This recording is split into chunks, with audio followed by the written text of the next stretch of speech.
Nasayod ba kamo nga ang tubig usa sa maayo nga therapy alang sa kapiskay sa atong panglawas? Labi na gyud ang natural kaayo nga water sama ni aning waterfalls, no? Ato kining makita sa lugar murag dapit na sa Don Victoriano, no? Don Vic.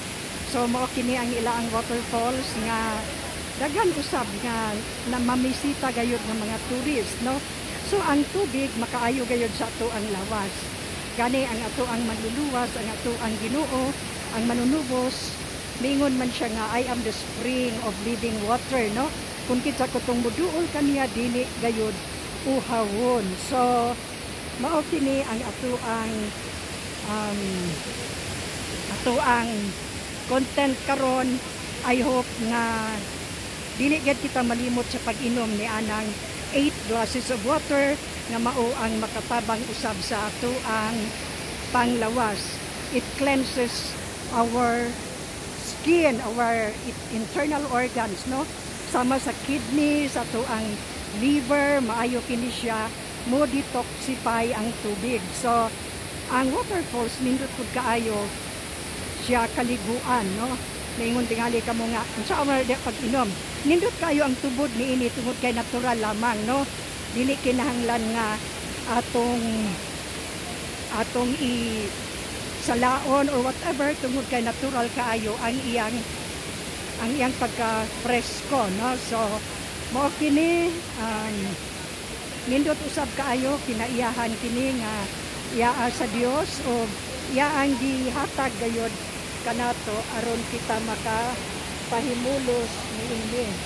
So di nato kalimtan nga magpasalamat kita sa atong kahitasan tungod sa iyang paggama niini nga waterfalls, no?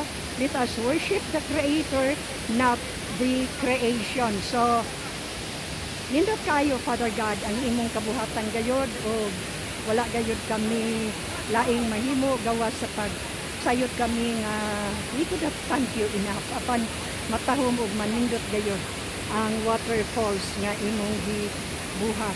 So kaninyo tanan diha, don't fail to visit kung makaari ka mo sa Misamis Occidental or Zamboanga del Norte. Bisita ilang kini nga waterfalls. Unsay ngalan ani mangutana pa ko. So hangtod sa sunod, have a good and godly day everyone, no? So mao kini ang palibot gayud sa niini nga waterfalls, no? Gilibutan kini siya og gagmay nga mga cascading nga tubig usab. Kung nature lover ka mo, come and visit this place. Natural lang siya, dagko nga boulders ang imong agian, no? Pero along the road siya. So balik ta diri sa dagko nga falls nga mo'y ila ang attraction, no? So mao kini siya. Salamat kayo sa inyong pagtanaw.